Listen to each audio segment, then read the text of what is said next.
SFC Podcast. Welcome to the first episode of the Tenets Podcast, the show that gives an in-depth look at Army National Guard recruiting, retention, and attrition management with soldiers in the field and instructors at the schoolhouse, as well as updates from the Strength Maintenance Training Battalion. I'm Richard Friend. And I'm Caly Allen. And this is the Tenets Podcast.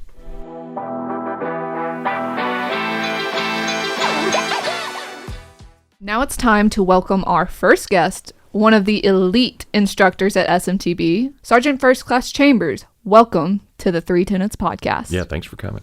Hey, thanks for having me. You have become a meme, a video star, one of the most respected members within the 79 Tango community. But before we get to your current role, I want to take us back to when you first enlisted into the Guard. Tell us about yourself, your Guard story, and experience. I enlisted into the Georgia Army National Guard in January of 2008. I enlisted as an aviation operations specialist. I was about 17 years old. My mom and dad had to give me permission to join. A recruiter or recruiting and retention NCO walked in and said, "Who here wants to make $20,000?" And I was like, You said, me. I would like that. I would like that very much. After several years of serving, I deployed to Iraq, 2010, 2011. Came back, started working in the JAG office. And a mentor of mine at the time said, hey, you should think about changing MOSs. So I became a 42 Alpha. Okay. Human resources specialist. And about 2.5 years later, the colonel or the commander for the recruiting and retention battalion said, "Hey, you ever thought about being a recruiter?" And I was like, no, I haven't. No. Never crossed my mind.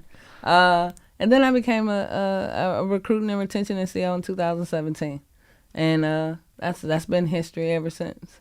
Never looked back. You know what I like about that story is that you've got people that come into your life and your career that kind of see things in you, and as recruiters and at SMTB, this is one of the things that I think was one of the tenets, is that we see things in people that perhaps we don't see in ourselves. You found a recruiter that saw a person ready for the challenge. You found an NCO that said, "Hey, what about this MOS change so that you could promote?" And then another one that says, "You know what? I see a recruiter in that person." And so I think at SMTB, that's one of the great things that we can do, is we can find those things in you that perhaps you may not see in yourself. Absolutely. So you said that you enlisted as a senior in high school. Did you ever think that you might have made the wrong choice or you should have waited? No, I don't. At one point, believe it or not, I thought I was going to become an attorney. Okay, I was dead set on this. I can see that. Yeah, with the whole arguing thing, yeah. I can see that. Absolutely. The Guard offered me an opportunity to challenge myself within the military. So I don't think that I made the wrong choice. Do you think the Guard prepared you better since you've been in the military than you would have if you had not ever joined the military at all, as far as discipline, self-discipline, initiating things on your own, things like that? Absolutely. Absolutely. The 17-year-old me was this is what I have to do because those around me decided this is what I needed to do. The Guard gave me confidence, discipline. Coming home from basic training, you couldn't tell me anything. The confidence that it instilled in me for me to make a decision was top notch. That's good. Yeah. That's definitely that's what we put on the recruiting posters. The confidence made me top notch. Yeah, top notch. That's what you do from top here on notch. out. Yeah, absolutely. But now you're officially Title 10. You've been Title 10 for about 1.5 years, right? Yep. What made you decide you wanted to go Title 10? June 2021, I went to Senior Leaders course. And we were doing this class on the enlisted promotion board process. And the instructor, Matt Sergeant Larson at the time, he was like, "Sergeant Chambers, you've done all of these great things." I was like, "Yeah, I was a 2IC, I was a team leader, I was a station commander." I'm like, I'm the one, right? The Georgia Army National Guard needs me. And he was like, "Cool, let's look at your ERB." And we pull it up, and all it said was RRNCO. And he was like, Title 10 is going to challenge you and push you to do way more. And I was like, yeah, I hear you, but in my state, like, I'm great. I'm like top 10 at the time. And he was like, but as a leader, like outside of recruiting and retention, you're doing all of these things. You're holding these positions, but they don't really exist. And I was like, man, he's right. So he started talking to us about the Title 10 program and the growth. And then we started looking at the Army Career Tracker and breaking down the CMF of the 79 Tango. And it was like, whoa, we could do so many other things, but I wanted that growth. I was eager for it, but I knew the only way to do that was to go Title 10. Because back in our states, we're kind of limited on what we can do. I can't be an LNO for the Georgia Army National Guard. Right. I can't be a transition NCO or reserve component career counselor for the Georgia Army National Guard. I can't be an instructor rider as a 79 Tango. There was all of these avenues that I was just unaware of. And it wasn't until I arrived at SLC that I started looking into career progression and things of that nature a little bit. And honestly, if you talk about your career, the things that you've learned in Title 10, being here at SMTB, you're going to have tools in your toolbox that you may be the only person in the building that goes, oh, no, let me call this person and talk to them because we need this form, or we can do this as long as we do it in this manner. And that really makes you a viable asset, not just as a recruiter, but as a leader at an NCO, wouldn't you say? Absolutely. I agree with that 100%. Being here, I've learned things about myself as a leader, as a soldier, but as a leader. We're engaging them in a learning environment, but we're also highlighting who they are as a person. And we're influencing them. And that is the art of being a leader in the Army as a whole. A lot of times when the book is being written, they come to SMTB and go, okay, what are you seeing in the field? What are the recruiters we're dealing with now as opposed to recruiters 10 years ago? You can make influencing changes that affect the entire Army National Guard from right here in your position. Absolutely.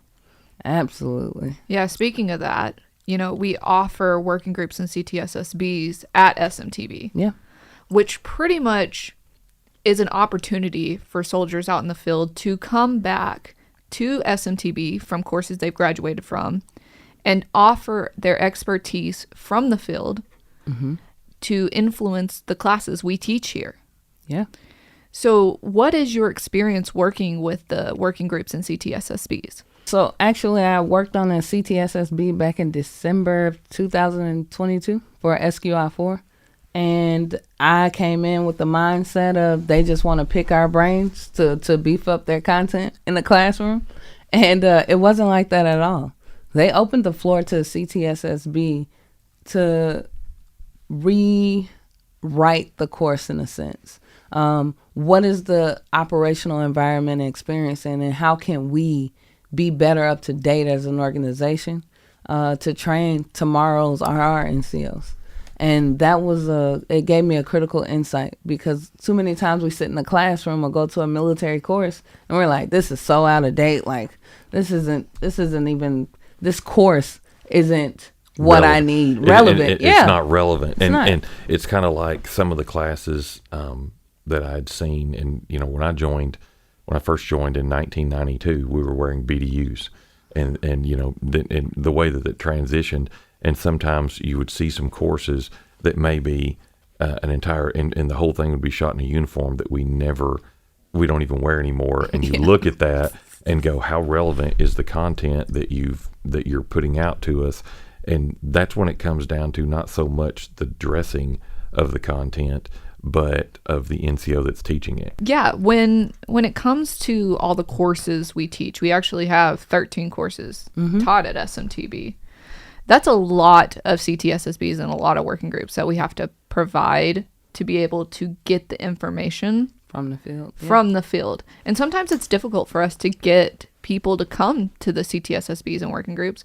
And it could be the fact that they might need to be making mission if it's SQI4. The quality of what we get from those people, if the state can allow them to come here, is phenomenal. Mm-hmm. When it comes to our CTSSBs and working groups, you get to come here for free.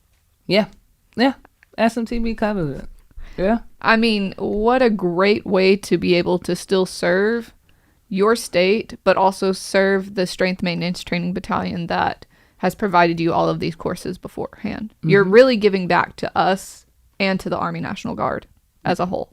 Absolutely. That's where I've seen things that are a direct benefit when you're sitting in your recruiting office and you're looking at a policy that came out. You're like, who came up with this? Who wrote this? Who did this? Someone who is not a 79 Tango said, here's what we need to do. This is the opportunity for soldiers and NCOs to go, this is directly what I'm seeing in the field. These are the problems that I'm having. You don't have to have the answer. But if we don't know what the problem is, we can't work on a solution.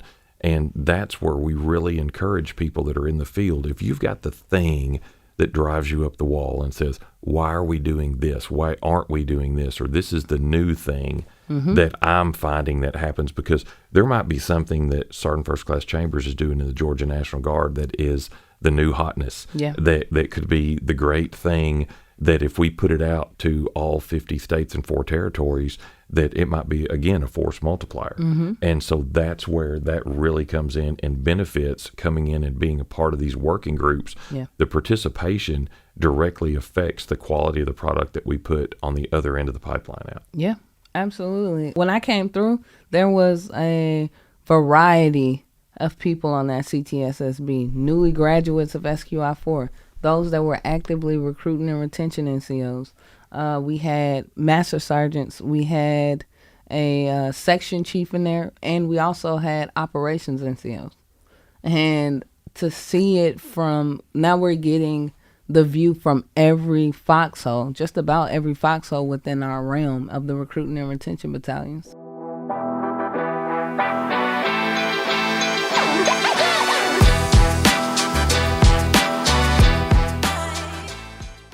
When we've talked before, you've told me you're not a school presentation giver. I am not. I am not. I would have much rather grabbed people sitting at a bus stop and talking to them about the guard for about 15 minutes until the bus arrived, right?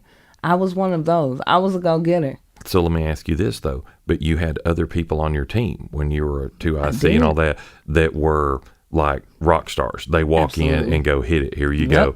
And so you knew when to go, all right, this one's you. Yep. Because the success came as a team, not as an individual.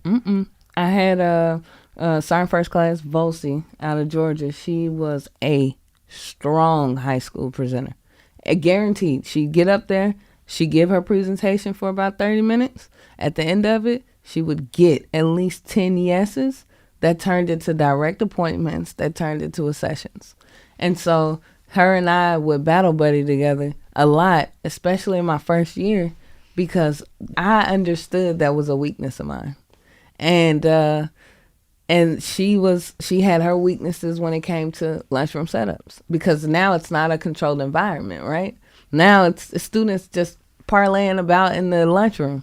But that was where I thrived, because I could go and sit down with 5 to 10 of them in one lunchroom period and get the yeses and get the guaranteed appointment. That's why a team is so diverse. And I think that's almost a metaphor for the Army in general, is that here we can not only build on the strengths that you have, but we can probably take the edge off of some of those weaknesses that you have too. There are schools that you come here and when you leave, you go, oh, okay, you're right. I get it now. Yeah. I feel a little bit better now. Better about it. So when it comes to your classroom setting, now that you're an instructor, you're able to see the students from what might seem as a disruption in class, such as a talkative person, the class clown.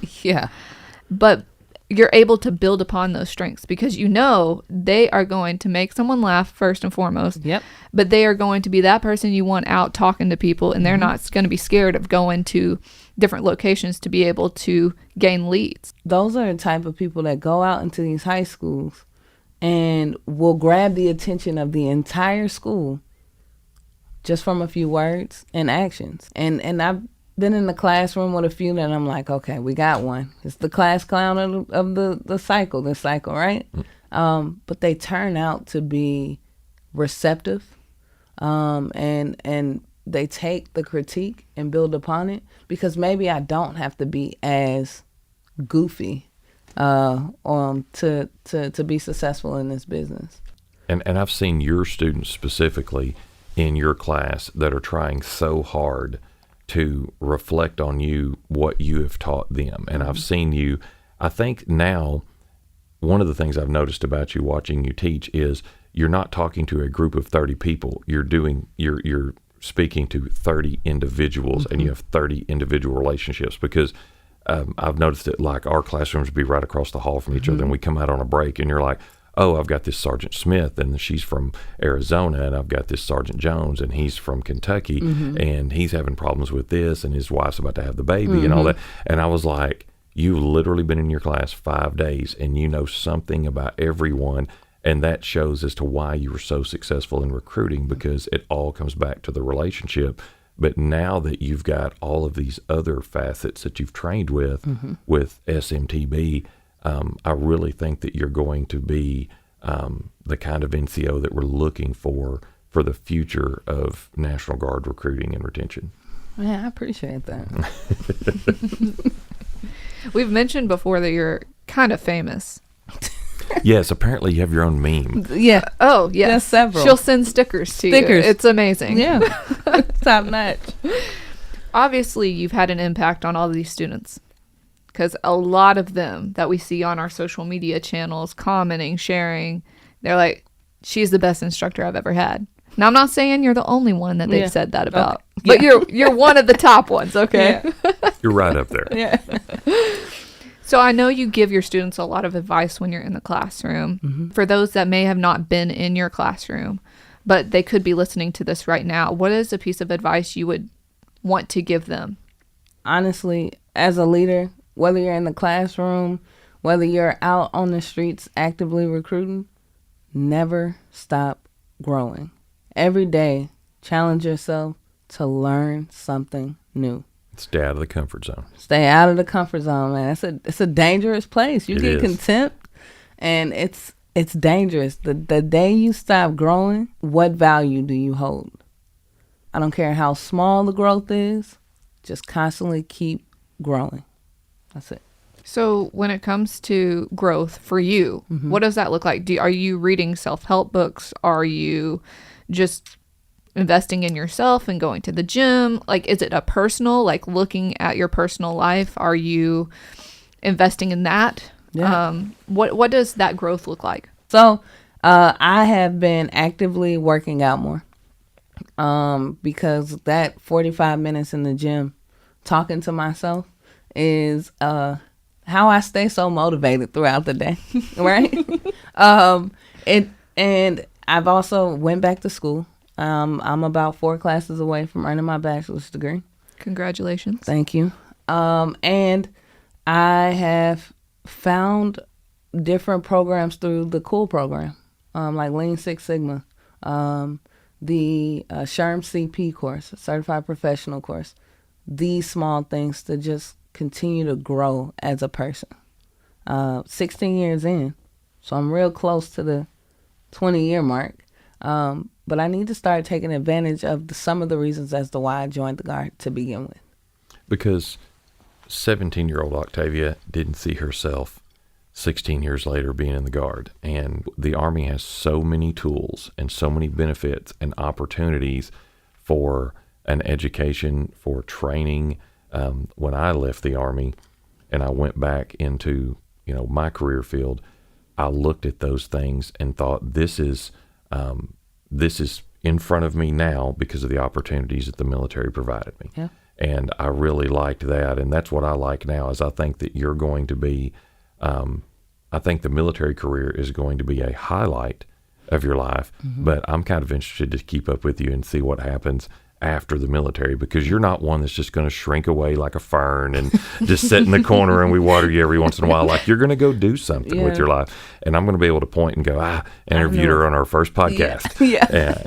And she won't remember me now. She'll be like the little people. No, never. Mm-mm. I'm going to be disappointed if you forget about me. So you've got 16 years of experience in the military on top of your personal life and your time before the military. What is something that's benefited you that maybe a student could also benefit from when they come here to SMTB, that maybe they wouldn't have to jump through some of the same hurdles you did, and they could learn from your experience? Don't be afraid to read. READ. Read. Because a lot of times, especially in our CMF and in life in general, we go off of other people's experience when we lean on them to ask for help. And we don't take the time to read it for ourselves. And that is one of even being a student. If I came to you today and I said, hey, Miss Caly, I need help on understanding this piece of social media, I'm coming to you for an answer. I'm not coming to you because I read for myself that the policy has changed, that these things are now affected. And I think that has been what has helped me throughout my career, is having to take the time to read it for myself. Well, Sergeant Chambers, thank you for joining us. Thank you for having me. And thanks for listening to the first ever episode of the 3 Tenets Podcast. Before we go, make sure to follow us on social media if you haven't already, and be on the lookout for our 3 Tenets newsletter. Then stay tuned for next month's episode, where we get to meet up with another special guest.